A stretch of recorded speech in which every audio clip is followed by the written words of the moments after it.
ওই দেখুন, আমি সবকিছুই দেখছি পার্থ, সবকিছুই দেখছি। আজকে আচার্য দ্রোণকে যুদ্ধে কেউই পরাজিত করতে পারবে না। যুদ্ধতে পরাজিত করতে পারবে না? তবে কি আজ এই যুদ্ধতে আমরা হেরে যাব কেশব? আমি তো এইরকম কথা বলিনি পার্থ,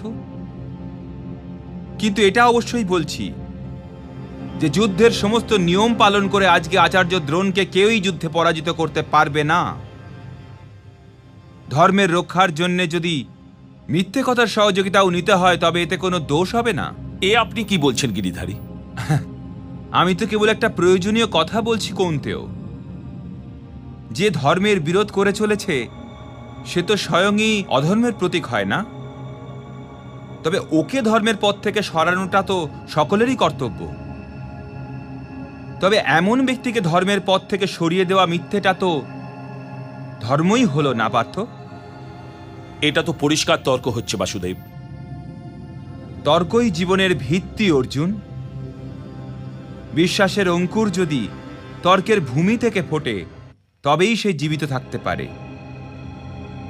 তুমি এটা তো মেনেই নিয়েছো যে এই যুদ্ধ তোমার জন্য ধর্মযুদ্ধ। অবশ্যই মানছি।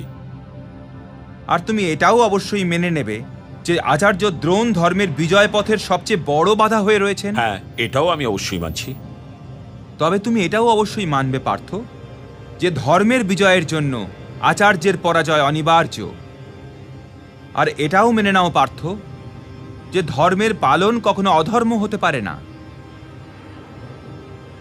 পার্থ, পিতামহ ভীষ্মের সামনে শিখণ্ডীকে দাঁড় করাবার সময় তো তুমি একবারও দ্বিধা প্রকাশ করনি। তবে এখন কি করা উচিত কেশব? মাত্র একটাই উপায় আছে পার্থ। আচার্য দ্রোণকে এই বিশ্বাস করাতে হবে যে অশ্বত্থামা বীর গতি প্রাপ্ত হয়ে গেছে। এই শোক উনি সহ্য করতে পারবেন না আর ধনুক রেখে দেবেন।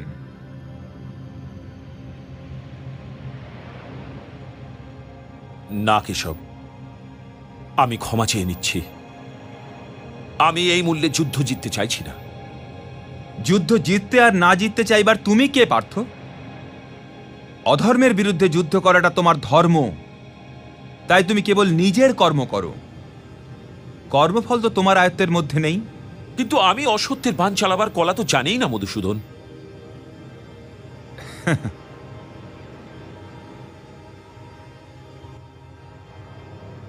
ধর্মরাজ যুধিষ্ঠির, আপনিও কি ধর্মের পক্ষ নেবেন না? যদি ধর্মের বিজয়ের আর কোনো উপায় না থাকে তবে আমি এই পাপের বোঝা কাঁধে নেব বাসুদেব। আমি এই পাপের বোঝা কাঁধে নেব। মহাভারত।